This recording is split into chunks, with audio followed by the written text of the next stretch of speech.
Ferrand vous invite au cœur de l'histoire sur Europe 1. Ce dimanche, le 11 mars, marquera les 40 ans de la mort de Claude François. Franck Ferrand revient aujourd'hui sur la carrière fulgurante du chanteur populaire. Bonjour Franck. Bonjour Anissa, bonjour à tous. C'est en effet le 11 mars 1978 que dans son appartement parisien du boulevard Exelmans, l'idole absolue des yéyés a trouvé une mort accidentelle en s'électrocutant dans sa salle de bain.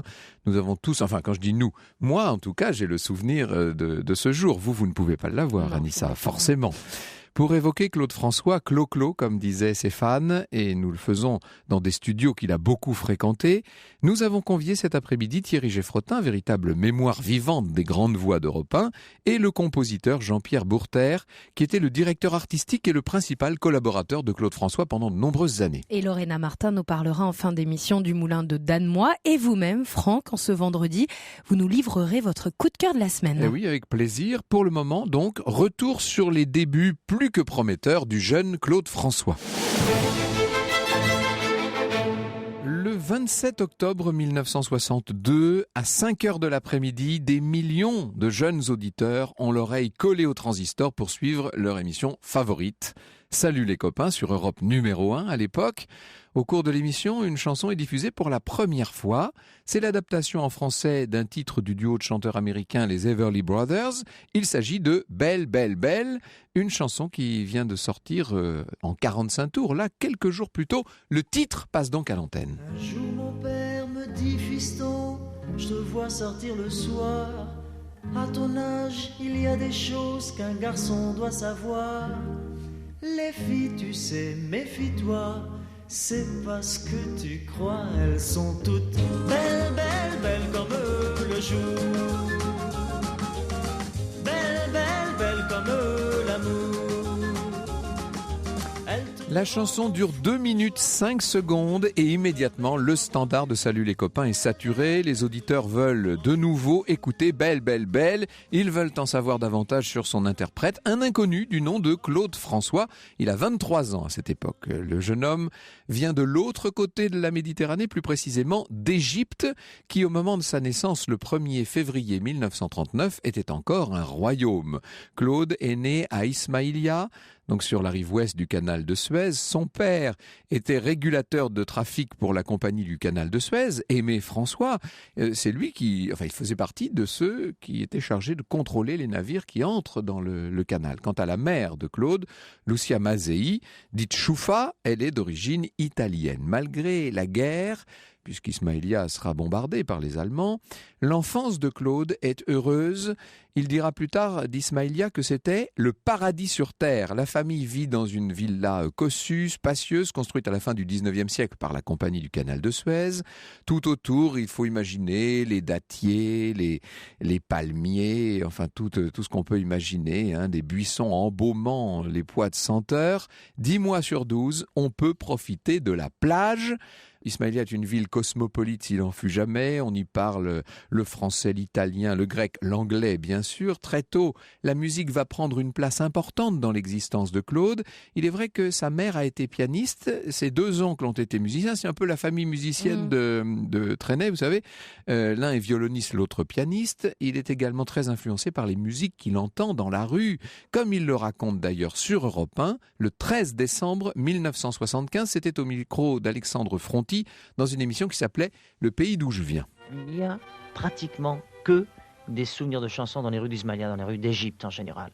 Dans la rue, à chaque coin de rue, il y avait ce côté, je m'installe sur le trottoir, je suis chez moi, ça débordait dans la rue, les voitures contournent, ça les voitures klaxonnent à longueur de temps bien sûr, et on fait un rond, quelqu'un entonne, et il y a une participation générale de toute l'assemblée. Dès que quelqu'un trouve une bonne idée, il l'émet et les autres la reprennent. Et tant qu'un autre n'a pas trouvé l'idée, on continue sur le même thème.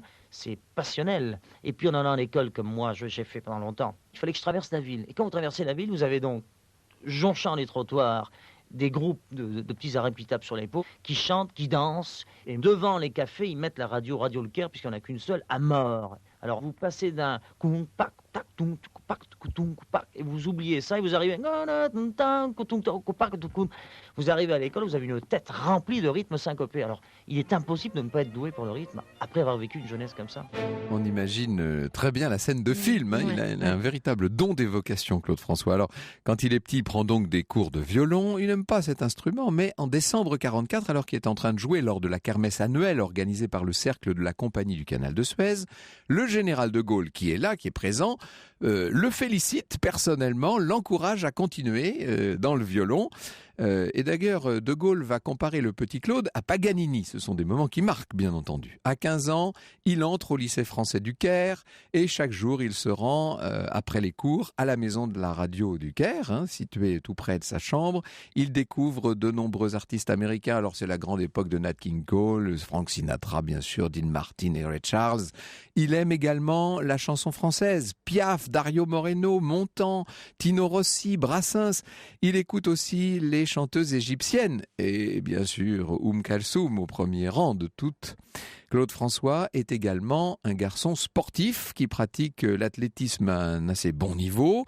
Il découvre aussi ses premiers émois amoureux. Il aime beaucoup les jeunes filles anglaises, même si à l'époque c'est pas si simple de les approcher à cause de la partition des populations. Dans une des innombrables notes qu'il avait l'habitude de dicter, voilà ce qu'il dit en mars 77, je le cite, hein. Il y avait des fils barbelés entre les plages, car les plages étaient, hélas, séparées. La plage où il n'y avait que des Français était séparée par des fils de fer de la plage des Anglais, qui suivait après la deuxième catégorie, suivie de la troisième catégorie, les Italiens, la quatrième, les Grecs, et enfin la cinquième catégorie, les Arabes, qui eux se baignaient en s'allongeant presque dans la rue au soleil. Et moi, je passais sous les fils de fer barbelés, par la mer, au risque de me faire coincer, surtout de me faire attraper par les militaires qui surveillaient les plages, car il y avait des affrontements sanglants très régulièrement entre Égyptiens et Britanniques. Il faut vous dire que ça bouge évidemment au Caire. Un soir d'août 56 se déroule le bal traditionnel du gouverneur organisé pour les employés de la compagnie du canal de Suez et leurs familles. Et soudain, un employé de la compagnie arrive complètement essoufflé, éberlué. Les bureaux sont investis par la police et l'armée égyptienne est désormais commandée par Nasser. Il faut rentrer en France, dit l'employé en question. Et c'est vrai que quelques jours plus tôt, Nasser, devenu président de la République d'Égypte, a nationalisé le canal. La famille François fait donc ses valises à toute vitesse et 2 jours plus tard, le 17 août, elle embarque sur un pétrolier suédois. Voilà ce que nous dit Fabien Lecoeuvre dans Claude François, 14 284 jours. Avant de monter à bord, les occupants sont fouillés minutieusement. Pour les Égyptiens, les Français ne doivent emporter aucun objet de valeur, aucun bijou dans les valises. La consigne est formelle, sous peine d'emprisonnement et sans autre forme de procès. Le jeune Claude François est traumatisé à l'idée de tout laisser derrière lui, ses disques, ses livres, ses photos, jusqu'à sa médaille de baptême. Au moment de monter à bord, Madame François se voit même confisquer son alliance et sa bague de fiançailles. Traversée effroyable, éprouvante, avec en plus une tempête qui donne à tous les passagers le mal de mer, notamment au jeune Claude. Et après 3 jours, on arrive donc au Havre, où il pleut. J'allais dire comme d'habitude, c'est pas gentil, parce qu'il peut faire beau de temps en temps au Havre. Personne, évidemment, n'attend tous ces réfugiés. Et en France, ils n'ont ni famille, ni amis, ni argent. La famille reçoit une proposition de retour en Égypte, parce que le pays souhaite quand même réorganiser le trafic maritime du canal de Suez. Mais pour être réemployé, il faut choisir la nationalité égyptienne et la religion musulmane. Et ça, il n'en est pas question dans la famille. C'est donc en France que Claude François va réaliser son rêve de devenir artiste. Franck Ferrand vous conte l'histoire sur Europe 1. Alors Franck, cet après-midi, vous nous racontez la jeunesse de Claude François. On vient de le vivre. Il a été expulsé d'Égypte avec sa famille après la nationalisation du canal de Suez. Il arrive en France à 17 ans. Alors, quelle relation Claude François va garder avec sa terre natale? Est-ce qu'on trouve des traces de Claude François aujourd'hui en Égypte? Oui, incontestablement. C'est en 62, il va sortir le Nabout Twist, un twist en arabe qui signifie le twist du bâton. On y reviendra. Et puis surtout, en 78, il va chanter, vous savez bien, Alexandra, qui fait directement référence à sa terre natale. Mais contrairement à Dalida, qui, elle, est restée vraiment une star dans son pays, on ne peut pas dire que l'Égypte ait été adepte de Claude François. Depuis 2005, la ville d'Ismaïlia a quand même donné le nom de Claude François à la rue où il a passé son enfance. Vous voyez, quand même. Alors après avoir débarqué au Havre, donc la famille s'en va à Paris, au siège de la compagnie du canal de Suez, pour essayer d'obtenir de l'aide. Les banques nationalisées ont gelé les avoirs de la famille. Il faut savoir également ce qu'on pourrait faire pour éventuellement retourner en Égypte. Seulement les semaines passent, un retour au pays semble de plus en plus incertain. La France, qui à l'époque est en pleine guerre d'Algérie en plus, n'a pas tellement l'intention d'entrer en conflit avec Nasser. Est-ce que j'ai besoin de vous le dire ? Il y a eu évidemment la grande crise de Suez et tout ça, je passe les détails. Finalement, la famille François va trouver refuge en principauté de Monaco, à Monte-Carlo. La sœur de Claude, qui a 3 ans et demi de plus que lui, vit là avec son compagnon. Et après une installation provisoire dans un hôtel, le père, Aimé François, va acheter, grâce aux indemnités d'expulsion du canal, il va acheter là un petit appartement. Et très vite, Claude, qui échoue à la seconde partie de son bac et abandonne ses études, Claude s'inscrit au Conservatoire de musique de Monaco en classe rythmique. Il remporte tous les prix, tout en faisant par ailleurs des petits boulots. Il est livreur dans une épicerie, il est veilleur de nuit, standardiste dans une compagnie d'assurance, serveur dans un bar de Beau Soleil. Ah, tiens. Et en juin 58, il est engagé pour la période de l'été comme batteur au sein de l'orchestre du club de Radio Monte-Carlo. C'est Aimé Barilli qui dirige cet orchestre. Et un soir, son père vient à une soirée animée par l'orchestre. Il ignore complètement son fils. Aimé François fait comme s'il ne le voyait pas. Et là, Barilli s'approche de la table d'Aimé François et lui dit « Monsieur François, nous partageons 2 choses, le même prénom et votre fils qui a la même passion que moi, la musique. Alors, permettez-moi de vous offrir le prochain air. » À la rentrée de septembre, Claude François sera engagé comme percussionniste dans l'orchestre de l'Hôtel Provençal de Juan-les-Pins. Ensuite, on le verra au Sporting Club de Monaco. À l'été 59, il travaille dans une boîte de nuit à la mode de Saint-Tropez, le Papagayo. Il y croise toutes les célébrités de l'époque, vous imaginez, 59 à Saint-Tropez. Ouais. Et il y a là Sacha Distel, enfin il y a tout le monde. Et depuis plusieurs mois, c'est la chanson qui l'intéresse. Il prend des cours de chant, il fait des vocalises, il s'inscrit dans un cours de yoga pour essayer de travailler sa respiration et il débute, si l'on peut dire, dans le répertoire de Charles Aznavour, de Gilbert Bécaud, mais aussi de Sinatra, de Ray Charles. Et quelques temps plus tard, Claude François va rencontrer une jeune danseuse, Janet Wallacott. Elle travaille à la Société des Bains de Mer à Monte-Carlo. Ils vont se marier 1 an plus tard. Le couple est un couple assez difficile. Il faut dire que Claude est vraiment très compliqué. Il est jaloux, colérique, il ne supporte pas que sa compagne puisse lui faire de l'ombre dans une carrière qu'il imagine déjà toute tracée. Il a notamment une obsession qu'il juge nécessaire pour sa réussite prochaine, c'est refaire son nez.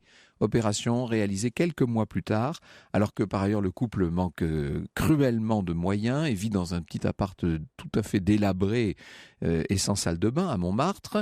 Bref, tout ça va pas durer longtemps. Janet est danseuse à l'Olympia, elle va tomber amoureuse de Gilbert Bécaud. Et elle va quitter Claude pour Gilbert. Et n'est-ce pas, lors de son mariage, son père est là, lors du mariage avec Janet. Mais en fait, les 2 hommes sont en froid, ils ne se reparleront jamais, car le 19 mars 1961, Aimé François meurt des suites de graves complications pulmonaires. Il ne s'est jamais remis, si vous voulez, de ce départ de l'Égypte. Il a sombré dans la dépression. Et en septembre 61, Claude François passe une audition importante. Il fait écouter 4 chansons à Jean-Jacques Tilquet, qui est le directeur artistique de la maison de disques Fontana. On ne peut pas dire que Tilquet soit tellement emballé, notamment par le nom de Claude François. Le public à l'époque veut des noms à résonance anglo-saxonne. Ouais. Johnny Hallyday, Eddie Mitchell, Dick Rivers, etc. Et puis le public veut du rock. Néanmoins, Jean-Jacques Tilquet accepte que Claude François passe une 2e audition. Évidemment que Claude François est déçu, mais il s'accroche. Il n'est pas du tout du genre à renoncer. Il va donner des leçons de danse. Et il trouve également un emploi au Caramel Club, qui est un club parisien fréquenté par la clientèle la plus chic de Paris. Il joue de la batterie, de la tumba au sein d'un groupe qui s'appelle les Gamblers. Et il chante, parce qu'il chante constamment. Et finalement, après la 2e audition, il va signer en mars 62 un contrat pour 5 ans avec les fameux disques Fontana. On peut dire là que sa carrière de chanteur commence. Franck Ferrand vous conte l'histoire sur Europe 1. Cet après-midi, Franck Ferrand, vous nous emmenez au cœur de l'histoire de Claude François. Ce dimanche marquera les 40 ans de sa disparition. Vous avez commencé cette émission en 1962 avec la sortie de Belle, Belle, Belle. La première fois, c'était sur Europe numéro 1. Nous sommes maintenant en 62. Il vient de signer un contrat de 5 ans avec la maison de disques Fontana. On est juste avant, si vous voulez. Et il y a un premier 45 tours qui sort sous le pseudonyme de Coco. Le Nabout Twist, donc le twist du bâton en arabe. Le vinyle est tiré à 10 000 exemplaires, c'est vraiment pas beaucoup pour l'époque. 4 titres, donc ce Nabout Twist, Ne t'en fais pas mon vieux, Ali Baba Twist, et puis la reprise du titre Un clair de lune à Maubeuge de Bourvil. Claude François espère beaucoup de ce premier 45 tours, mais il espérait trop. C'est un échec, disons les choses. Les programmateurs de radio ne s'y intéressent pas. Même si lui-même, Claude, fait imprimer et coller 1 millier d'affiches avec la photo du 45 tours, notamment dans toute cette région de Saint-Tropez, où il va se produire de nouveau, d'ailleurs avec les Gamblers au Papagayo à l'été 62. Et à la rentrée, son dernier espoir, c'est cette chanson qu'on a entendue tout à l'heure. Belle, belle, belle. Belle, belle, belle. C'est ce que nous dit Evelyne Buggy, justement, dans Claude François, j'y pense, et puis j'oublie. Un jour, Jean-Marie Perrier, le photographe de Salut les copains, aperçoit Claude dans les couloirs d'Europe 1. Il faut absolument que je voie Daniel Philippaki, j'ai un disque à lui faire écouter. Jean-Marie Perrier comprend tout de suite que ce garçon qu'il ne connaît pas n'a rien en commun avec ces petits loupards qui veulent profiter des relations du photographe. Il fait plutôt jeune homme bien élevé d'ailleurs. Après avoir écouté Belle, Belle, Belle dans une cabine de la station, Jean-Marie Perrier entre dans le bureau de Philippaki et lui fait écouter le fameux titre. La suite, vous la connaissez puisque nous avons commencé par là tout à l'heure. Énorme succès. Le disque va être programmé sans discontinuer pendant 2 semaines dans Salut les copains. Novembre 62, numéro 1 du hit parade. Déjà 600 000 exemplaires vendus. On est loin du 45 tours de 6 mois plus tôt. Oui, voilà.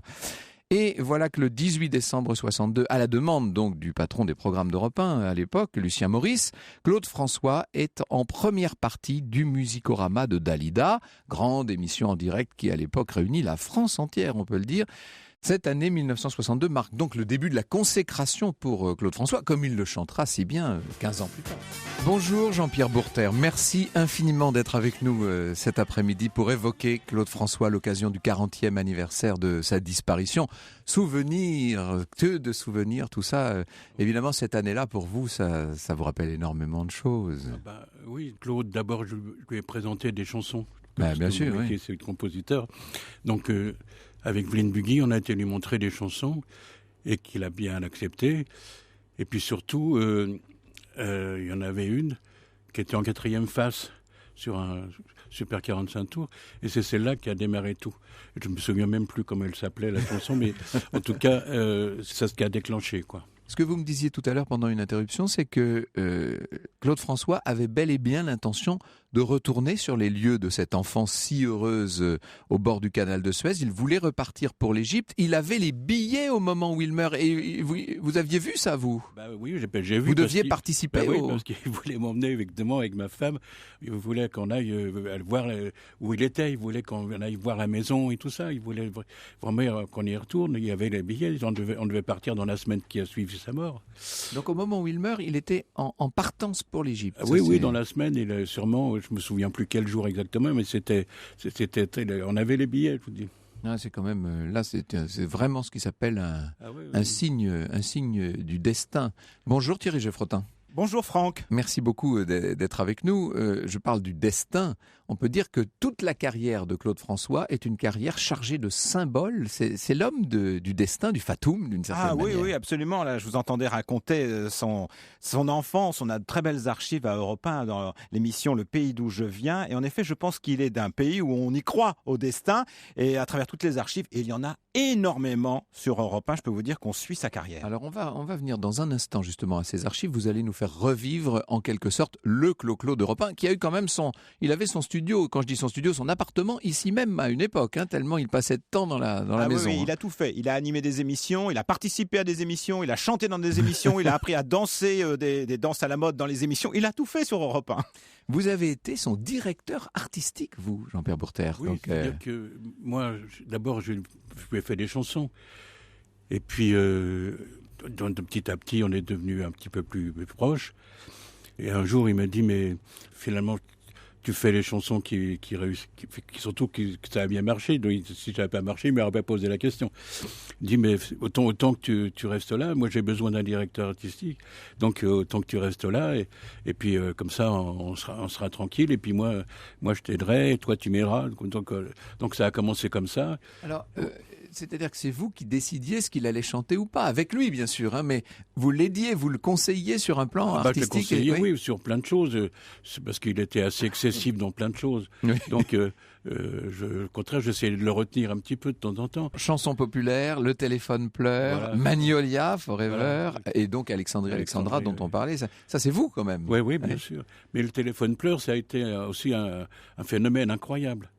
Pendant une année, ça a battu tous les records de vente en très peu de temps. Enfin, on vendait du 80 000 par jour. Par jour. Voilà. Non mais c'est complètement inouï. À l'époque, je vous dis. Vous allez rendre malade les marchands de disques oui, aujourd'hui. Ça c'est sûr. Oui, non, mais c'était incroyable. Et après ça, il a fait une tournée d'été où toutes les petites filles qui avaient en vacances, elles montaient sur scène pour faire la petite fille. Ah, oui. Et c'était incroyable. Frédéric, elle s'appelait cette petite fille. Pardon ? Frédéric, elle s'appelait cette Oui, petite mais fille. Frédéric, elle l'a fait parce que c'était la fille de sa secrétaire, Nicole Gruyé. Donc, on avait sous la main. Quoi, si elle avait... Donc, elle a fait la petite fille.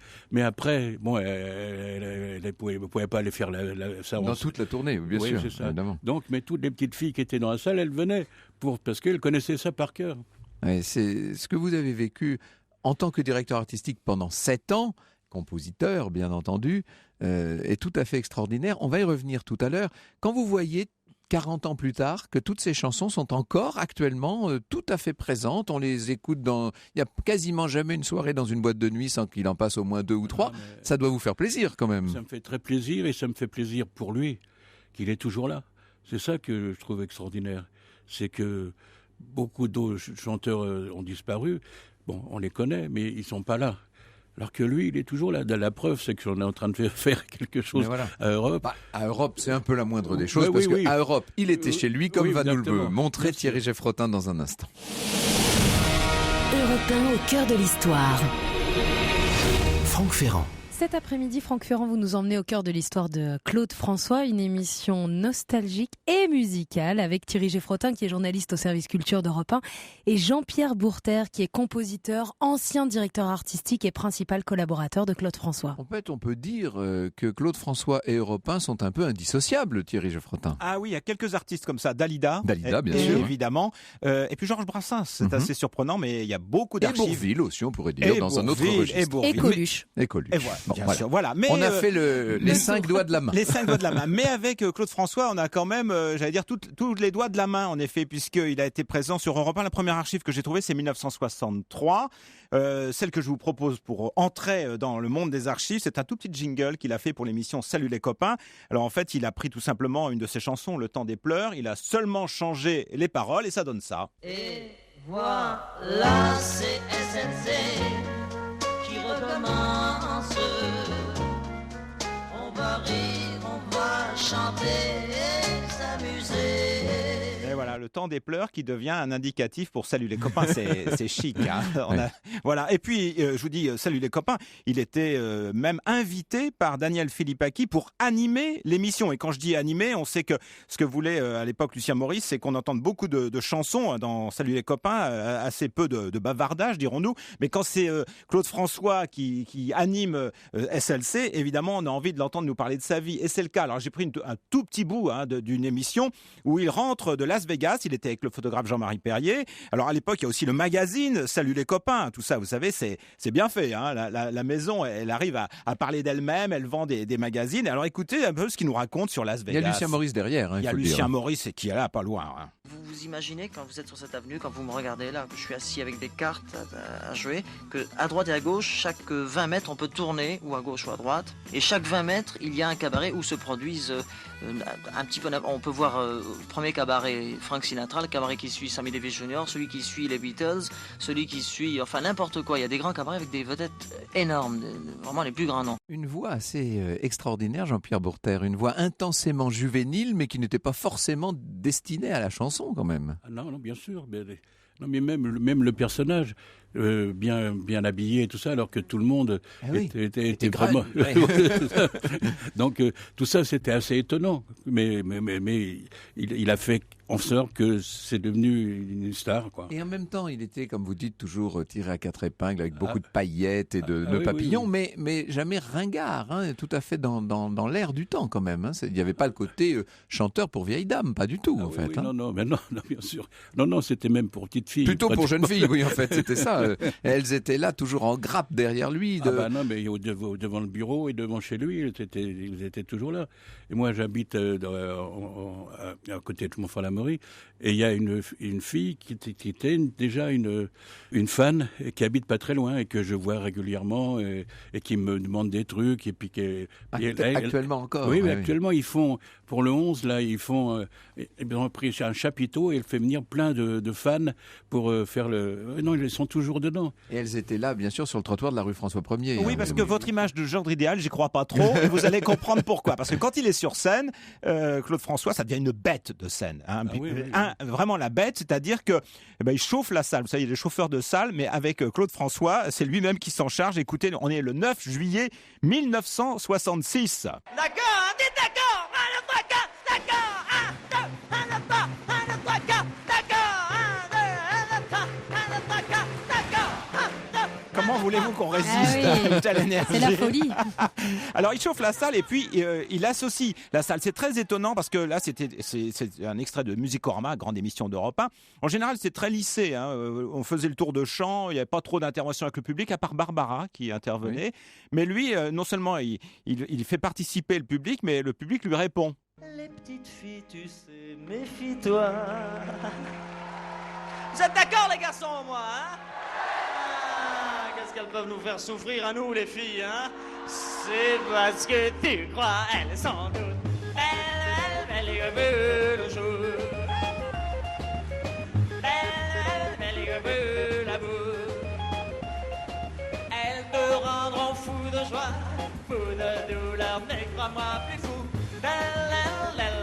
Là, on est à l'Olympia en 1966. Alors, dans les archives, je suis pas sûr que ça soit exhaustif, mais moi, j'ai trouvé 8 musicoramas. Oui, 8 musicoramas. Le premier, c'est autour de 1964-65 et le dernier, 74.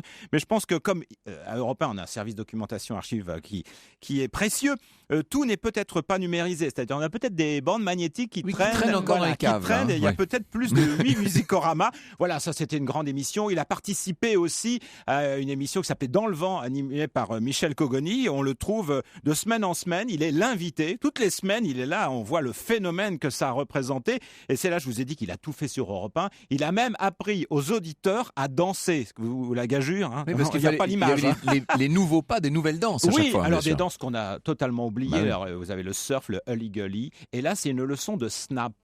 On démarre, on va vers la droite. On fait 3 pas vers la droite. Après, on va donner notre petit coup de pied. Et on revient sur la gauche. Après, on va donner le petit coup de pied. Donne le départ pour le coup de pied, là. Bon, alors. Coup de pied, 2, 3, 4. Coup de pied, 2, 3, 4. On saute, 2, 3, 4. On saute.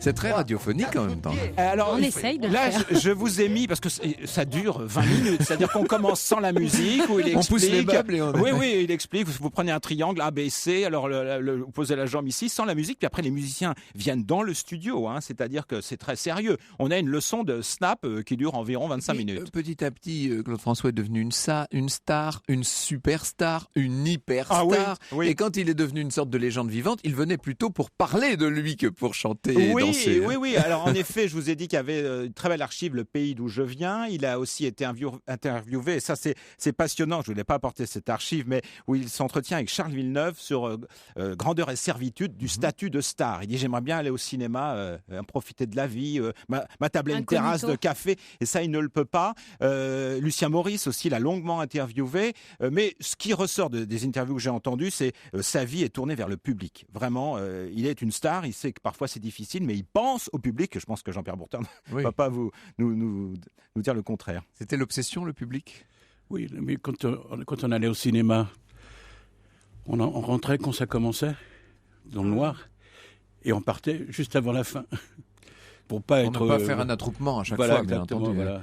Donc, Sinon, c'était 2 heures d'autographe. oui, non, c'est Il pas n'y avait ça. pas de selfie à l'époque. Oui, mais... Non, mais surtout, il était obligé d'y partir et les gens n'auraient pas été contents.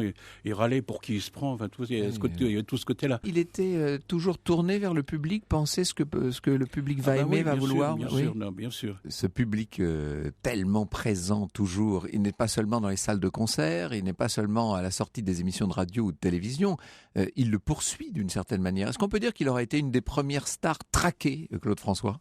Oui, bien sûr. Il adorait ça et en même temps, ça il aimait ça. l'énervait. Il fallait qu'il y ait les fans, mais en même temps, ça lui pesait sur le moral, évidemment. Sûr. Dans un instant, avec vous, Jean-Pierre Bourter, et avec notre Thierry Geffrotin Maison, bien sûr, nous allons essayer de cerner le personnage, son caractère, sa philosophie, sa façon d'être et sa façon de penser. Europe 1, au cœur de l'histoire. Franck Ferrand. Qui était Claude François ? C'est la question que vous posez cet après-midi à vos invités. Franck Ferrand, à 2 jours maintenant des 40 ans de sa disparition. Ça sera ce dimanche. Vous recevez Thierry Geffrotin, journaliste au service culture d'Europe 1, et Jean-Pierre Bourter. Il est compositeur, ancien directeur artistique et principal collaborateur de Claude François. Alors, à chaque fois que j'ai eu l'occasion de rencontrer des personnes qui ont travaillé avec Claude François, et j'en connais un certain nombre, pour tout vous dire, Jean-Pierre Bourter, c'est très intéressant parce qu'ils disent tous, il était fascinant, mais il était impossible. Il était impossible à vivre Non, mais il était adorable et chiant encore. Voilà. Mais en même temps, il y avait des fois il avait raison, il y a des fois il avait tort.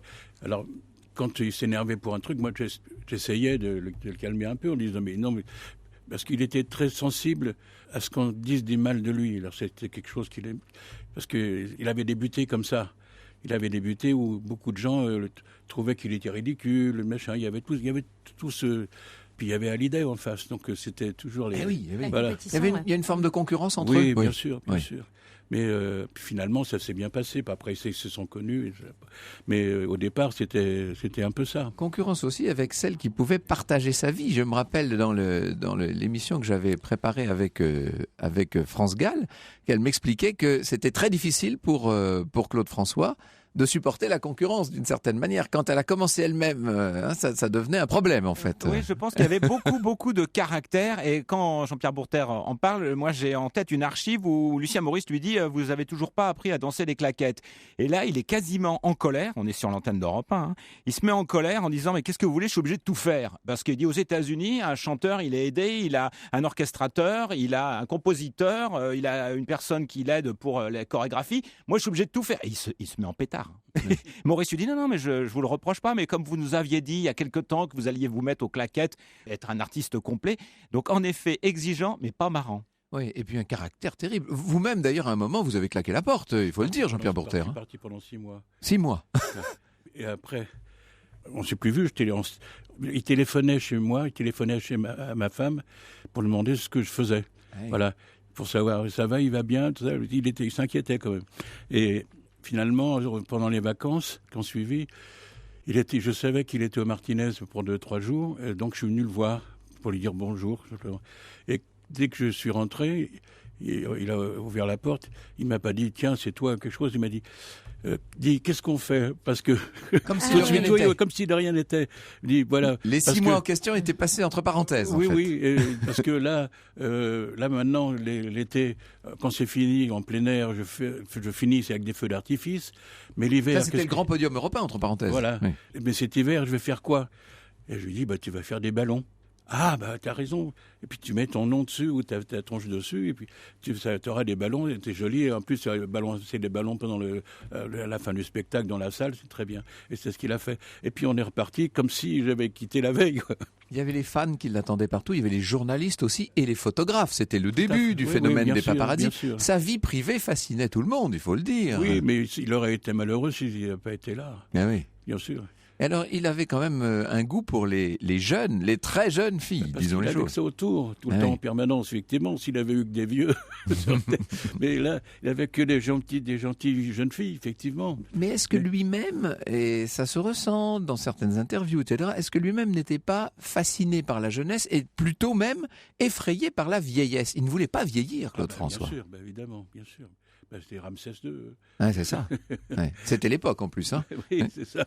Non, mais et en même temps, après sa mort, J'y ai pensé souvent, bien sûr.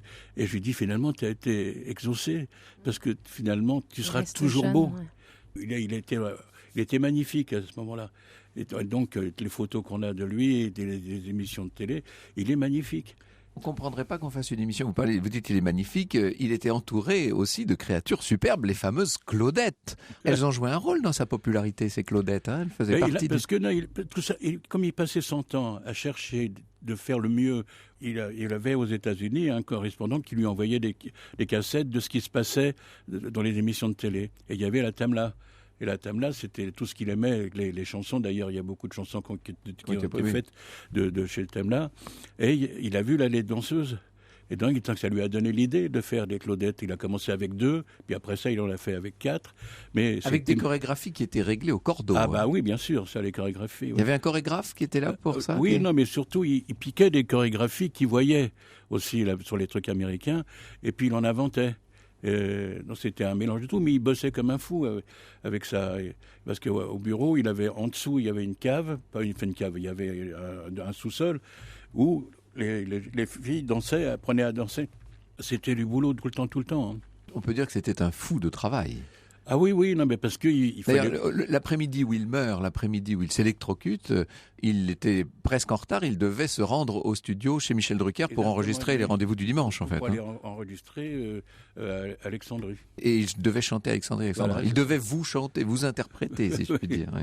Ça a été une disparition phénoménale. On n'imagine pas ce que ça a pu être à l'époque. Hein. La France entière était électrocutée, si j'ose cette expression. C'est simple, ce jour-là, Europe 1 arrête ses programmes. Complètement. Envoie des reporters boulevard Suchet. L'antenne est bouleversée avec des interventions de personnalités, d'artistes. Vraiment, oui, comme vous le dites, je pense qu'on est du niveau de Johnny, quoi. Quand il meurt. Avec une très grande différence, c'est que c'était une surprise totale. Johnny, on l'annonçait depuis 6 mois. Total, oui. Et vraiment, alors là, j'ai réécouté de nombreuses fois cette émission spéciale. On prend conscience à 40 ans de distance à quel point ça a marqué la France, la disparition brutale de Claude François. Jean-Pierre Bourter, j'ai l'habitude de dire à nos invités merci d'avoir été là et grand merci d'être venu, mais j'ajouterais, vous concernant, bravo, car vous faites partie de ceux qui nous ont fait rêver et danser depuis tant d'années. Merci beaucoup. Merci beaucoup d'avoir pensé à moi et de faire parler de Claude et puis d'être à Europe. On va continuer d'en parler si vous voulez bien avec Lorena Martin qui nous emmène au moulin, bien sûr. Europe 1, au cœur de l'histoire. Franck Ferrand. Quand on parle de Claude François, et c'est ce qu'on fait depuis 14h aujourd'hui sur Europe 1, on pense forcément à sa maison qu'il aimait tant, le moulin de Danemois. Il est temps d'aller le visiter avec Lorena Martin. Bonjour Lorena. Bonjour Franck. C'est beau le moulin de Danemois, c'est un bel endroit. C'était bien sûr l'ancienne résidence familiale de Claude François. En 1964, donc très tôt dans sa carrière. Oui, il recherche un lieu paisible pour être à l'abri des projecteurs et de ses fans. Et il découvre une seigneurie du XIIe qui devient un moulin au XVe siècle, d'ailleurs à Danemois, un village d'Essonne. Et il souhaitait un lieu proche d'un point d'eau en mouvement. Et il va y séjourner tous les week-ends et plus même quand il le peut, de 1964 jusqu'à sa mort. Oui, alors nous n'avons pas parlé, là, ce n'était ni le jour ni le sujet, de parler de sa famille, de ses enfants, la question des enfants cachés, bien entendu.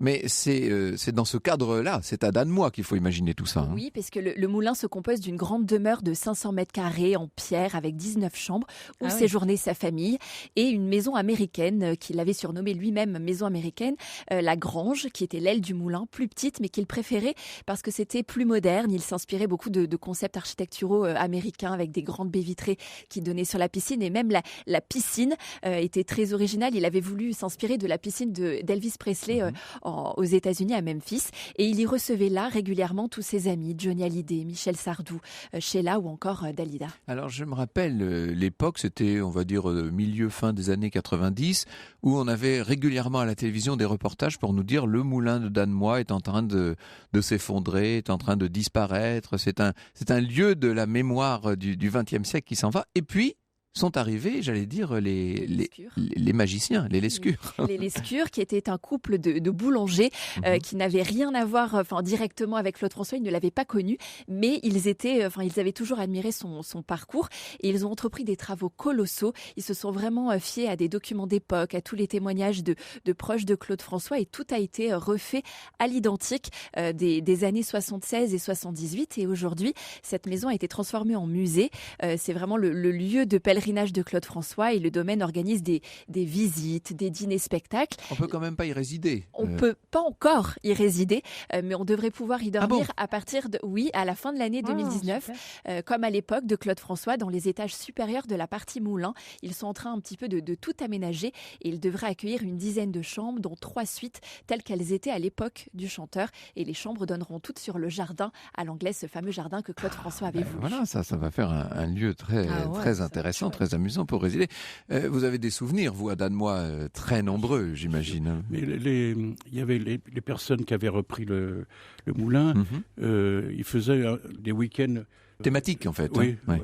Et avec visite des concerts, etc. C'est encore le cas. Ils faisaient ça. Il y avait une bonne ambiance pendant les week-ends à Danemois. Oui, avec Claude, oui. Bien sûr, c'était là, il était détendu et puis il voulait faire plaisir à. Il était comme les Égyptiens, quoi. Il fallait montrer généreux et montrer qu'on avait ce qu'il fallait et qu'on en faisait profiter les autres, tout ça. Donc il avait une cave de vin extraordinaire, tout ça. C'est vrai qu'il a écrit comme d'habitude au bord de la piscine à Danemois. Ce qui paraît, moi j'étais pas Ouais. là à ce moment-là, mais surtout je sais qu'il avait la première mélodie, il n'avait pas aimé, et puis finalement ça s'était mis en route, et puis surtout ça l'a dépassé, quoi. Quand d'un seul coup, c'est Paul Anka qui a tout lancé. Eh oui, bien sûr. Merci beaucoup, Jean-Pierre Borter. Europe 1 au cœur de l'histoire.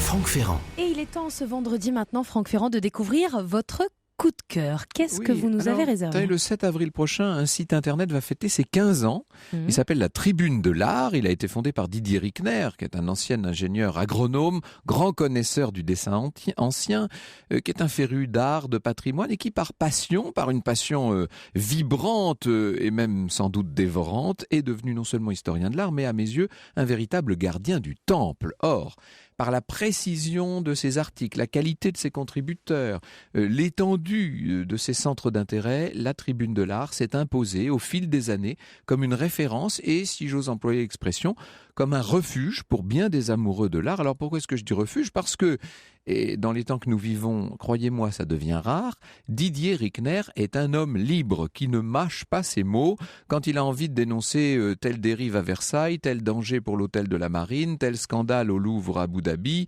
telle faiblesse dans une grande exposition nationale. Il le fait hardiment, sans louvoyer, sans se payer de mots. Eh bien, rien que pour cela, sa tribune, qui mérite pleinement son nom, devrait être déclarée d'utilité publique. Au cœur de l'histoire sur Europe 1.